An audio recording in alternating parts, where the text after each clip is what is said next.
Hey Watercolor Wizards, Hajra here.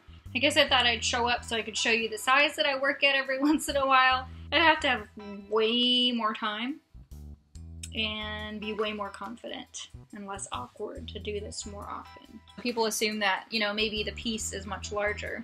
So actually a lot of these pieces are quite small. And so here's my Pika painting that I'm working on, and I did the gold medal shoe in a past video, and we'll be doing the Pika in this video, along with the Queen Anne's lace or wild carrots. So this is one of my larger pieces, and it's actually one of my favorites, like I said.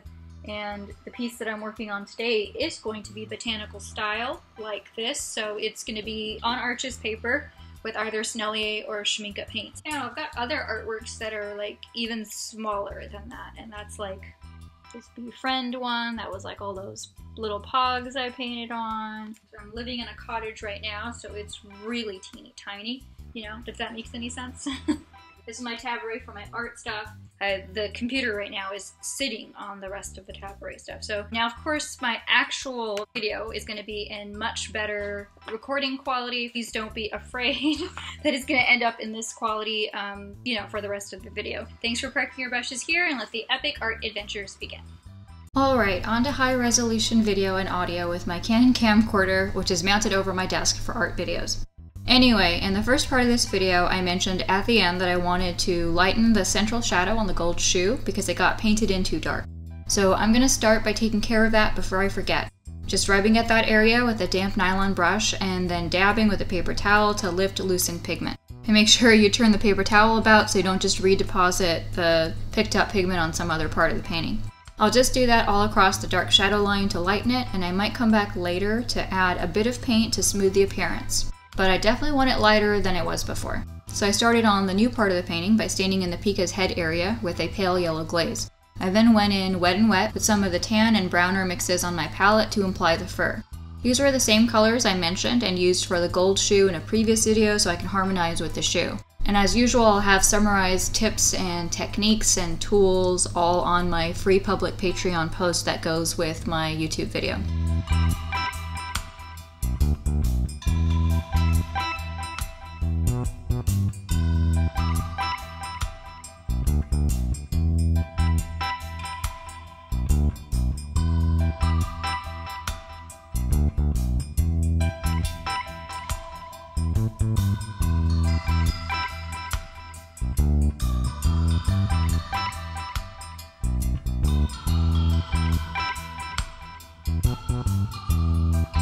And I did the eye wet on dry with the warm sepia, which is the darkest brown I had on the palette.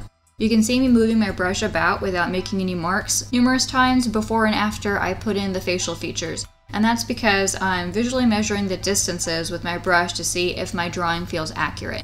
So basically I want to make sure my eye and my nose are put down in the right size and in the right area. If you don't know what I mean, then watch my 5 ways to draw anything video or my freehand drawing with a proportional divider video for more information.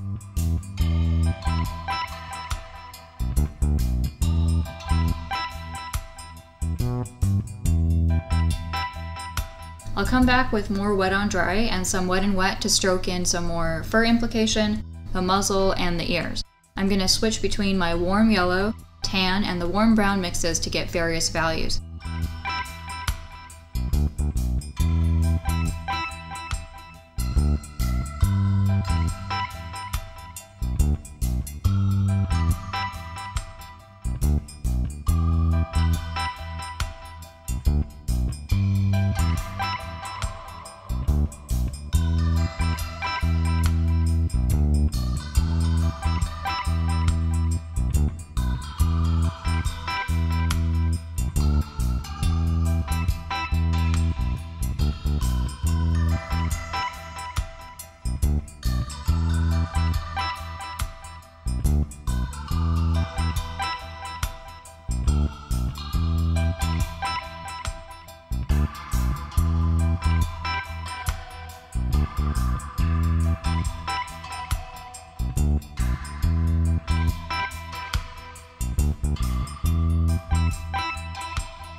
You might notice that I lift up and erase a chin line 3 or 4 times before I got the lines that I wanted. Again, this is a result of just drawing and sketching with my paint, so I might want to adjust my paint sketch lines just as I adjust a drawing line by erasing, and so I do that as needed. And sometimes a paint stroke goes down exactly where I want it the first time, other times a trickier sketch area might take a few goes. And I don't have unlimited undos like a digital artist does, but my personal experience has been with Arch's paper that I have about 5 chances to lift and correct the paint in any area before the paper gives out and blots or starts to peel and peel up. I figured that out from personal practice and thought some of you might appreciate that tip. Just use a light hand when you're lifting and correcting, don't scour the paper, and you'll get more chances.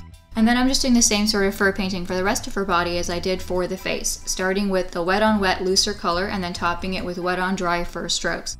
It's up to you how much fur you want to imply. In many other pieces, I've gotten by with looser and less detailed fur implication like my polar bears or wolves or bunnies or Pooh Bear and lots of other painted animals. This time, however, I wanted to go further and see if I liked the additional fur line style. I decided at the end of this piece that I didn't actually, at least for this painting. I would have preferred to stop adding in the fur lines on the Pika about 2/3 of the way through and left it that way a bit looser. I think it looks less scratchy that way and more painterly, which is why I've done less fur lines in the past, but I'm not making that my decision for all my future pieces. I think I'm going to play around with varying degrees of fur implication to see what I like and don't like, and I suggest that you guys do the same. And in fact, I could go even further with more fur layers than I do for the Pika, and who knows, I might like that better than this middling range of fur implication in another painting.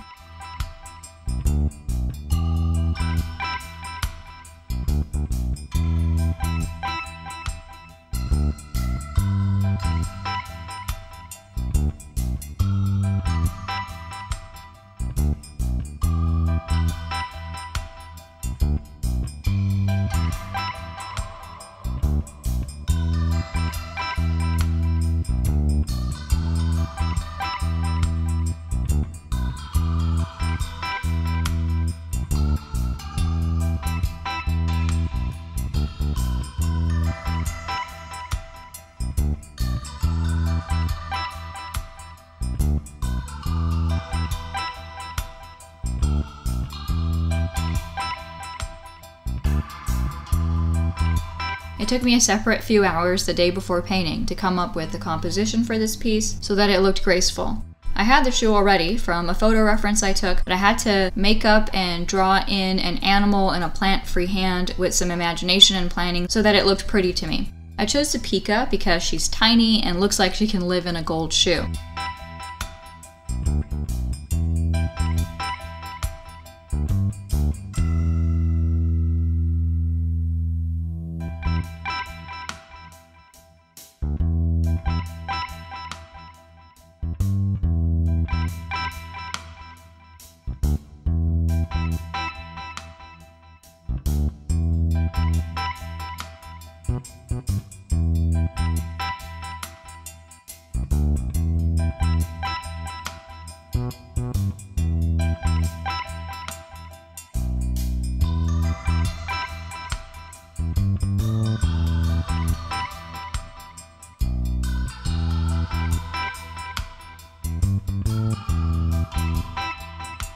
The shoe had a border indentation that was at the front rim, and that was the only part I hadn't painted in yet for the shoe. So I added that in wet on dry once I had the Pika's feet all done. Now it's important when you're going to add in little bits and pieces on an area that's already been painted and in between another area that's been freshly painted that you don't use a huge amount of water. So I am trying to apply a sort of wet on dry, dryish glaze instead of making it very watery because I don't want it to start blooming backwards and pulling at the paint either from the Pika or from the shoe. It was finally time to pull out the greens for some relative cool color pop in this piece. Phthalo green light and permanent green olive as the lighter and darker greens respectively. So I applied a glaze of the lighter green first and painted in the leaf and stem shadows with the darker green.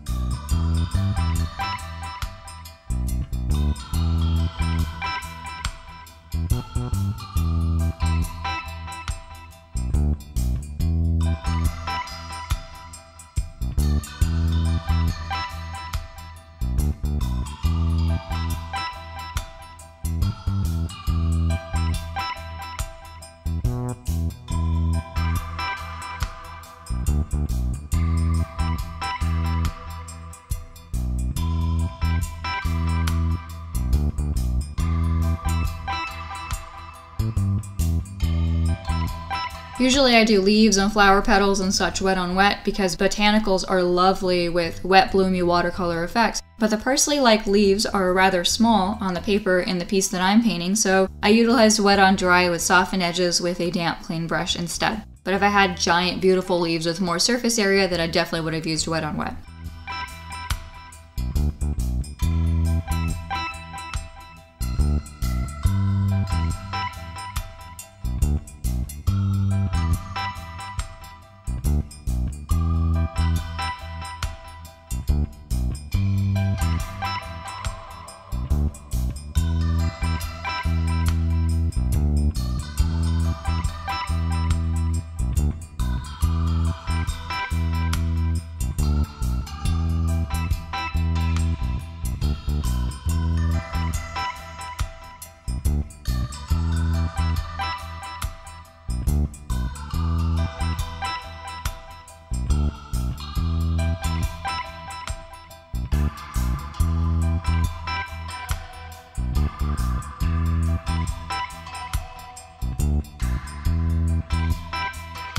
I came back later and added more light green to spruce up the lighter areas with more chroma.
And also added dry brush flicks to get the fuzzy hairs on the stems. And just make sure with those flicks that they are not too organized looking, otherwise they'll start to look really stilted, and also that they're not too thick because they will start to look fake. I came back on a second day to finish up the plants, leaves, and flowers, and this is where I also moved the paper about more to get more graceful shading, so you'll see the drawing move around more.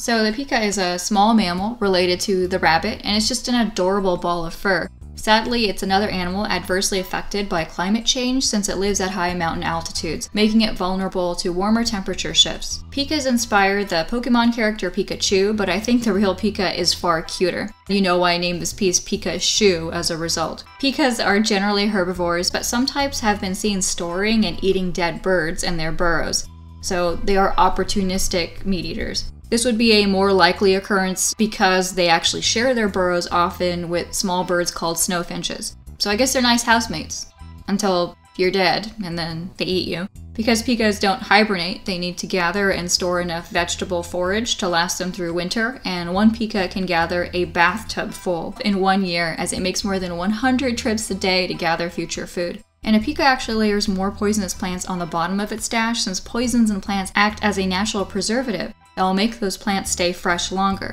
Toxins also tend to oxidize and diminish as the plant dies and dries out, so those plants will actually also be safer to consume after long storage. In this case, that makes the wild carrot plant perfect for bottom shelf storage and late consumption, although I don't know where this little pika is going to stash it in the gold shoe that she's living in. The other reason I chose the wild carrot is that there's a gold shoe here, and gold is measured in carats. And I thought it would be cute if the pika could be eating a carrot plant, since carrot and carrot are homonyms. They sound the same but have different meanings. And I just ended up writing a little ditty to describe the piece, nursery rhyme style. And it goes like, There was a little Pika who lived in a shoe, and in her 14-karat digs, only wild carrots did she chew.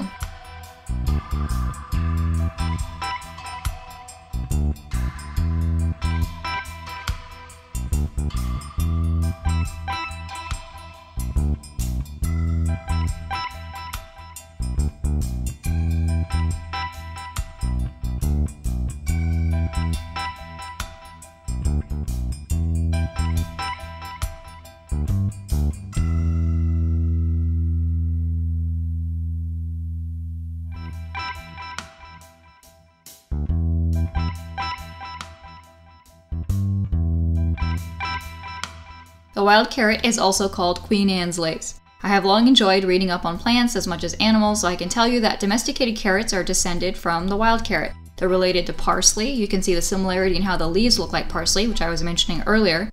And wild carrot is itself harmful unless consumed in a very particular way, like a lot of other wild versions of domesticated and cultivated vegetables that we eat. And it also looks very similar to another not at all innocuous plant in the carrot family, poison hemlock, from its leaves right up to its small blossom clusters.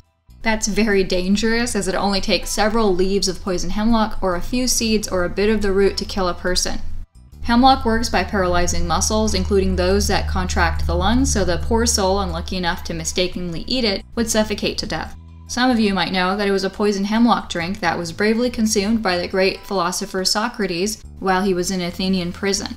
As such, I felt it vital that I painted the wild carrot so that an observer would know how it's different from its relative poison hemlock, and that way I can pass some information on while I'm doing this sort of fun botanical painting. Okay, so those differentiating characteristics of wild carrots are that the plant is not streaked with red or purple in the lower stem area, and also doesn't exhibit a white surface bloom on its stems that can be rubbed off, while poison hemlock has both those traits.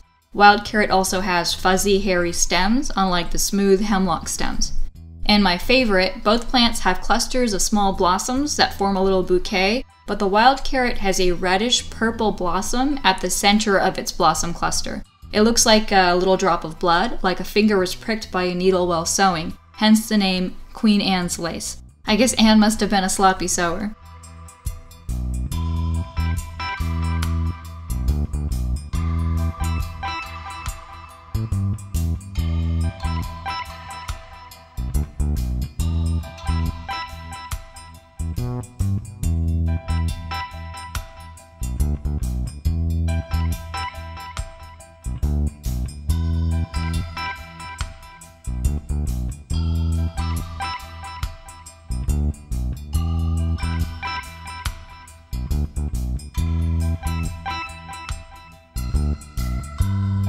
So the flowers I painted in were done like so. First I put in the single red blossom at the center of all the white ones to make sure I didn't forget about it, and that was Wet on Dry alizarin crimson as an accent color that's used nowhere else. Put in a dash of the lighter green into the shoe, a bit on the left, and also the right side of the Pika. The green reflections bookend him nicely, just as the green leaves themselves are bookending him, and also make the shoe harmonize with the green plant better by having a bit of green on it. And that's because the shoe would naturally reflect colors around it, probably more than I've shown. But I didn't want that green reflection to be too distracting, so I didn't just mirror distorted leaves in the shoe. But I did make sure I acknowledged that that reflection would exist by throwing in some green in the shoe in relevant reflection areas. I follow that with scattered green dry brush outlines that I soften with a damp clean brush to make them a bit more muted.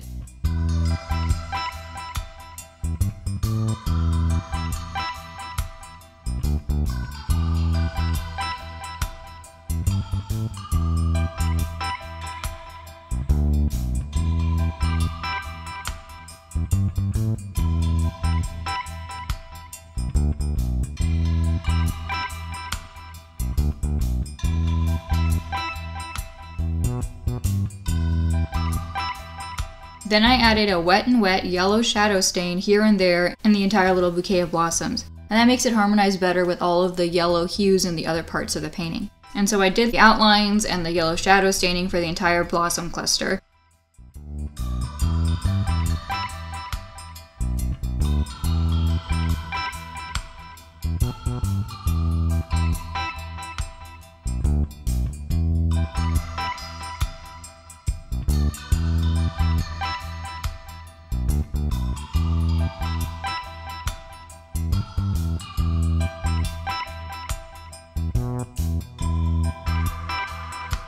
just about ready to wrap up my Pika-Shoe piece. And I'm not fully happy with it, but also not fully unhappy with it. And that's just part of painting. Sometimes you exceed your expectations and other times you undershoot them. I wasn't sick the week I painted the shoe part, so I really got to sort of enjoy painting it. This week I was sick with pain and hypermobility injuries and also worn out emotionally, and so I think that really affected my painting game. So I didn't end up painting the Pika or the wild carrot plant as well as I had planned. But I still think it looks okay overall, and I'm still happy with the cute concept and planning for this painting as it was an original artwork, and I don't think it's bad, just not how I mentally envisioned the final piece. And who knows, it might grow on me. It's happened before. And then I came back with more wet and wet soft color, this time the darker green to imply random shadow areas. I didn't make any of the objects in this piece as realistic as I could have. The metallic shoe is probably the most rendered, while with the plant and the Pika both at a less rendered stage. I just wanted to stop while it was more fresh and painterly, especially since I'm just using transparent watercolor and no opaque white gouache is involved to give me more corrections and bravery. And it's totally true, working with gouache for fixes or fully makes for a less timid artist. With just transparent watercolor, a bit more caution and reserve is really handy. Please like, comment, subscribe, and check out my website link, Skillshare, and Patreon page to support my art and art channel below. Well, wizards, hope you enjoyed doing this watercolor painting with me. Well, again, thanks for parking your brushes here and wishing you all epic art adventures.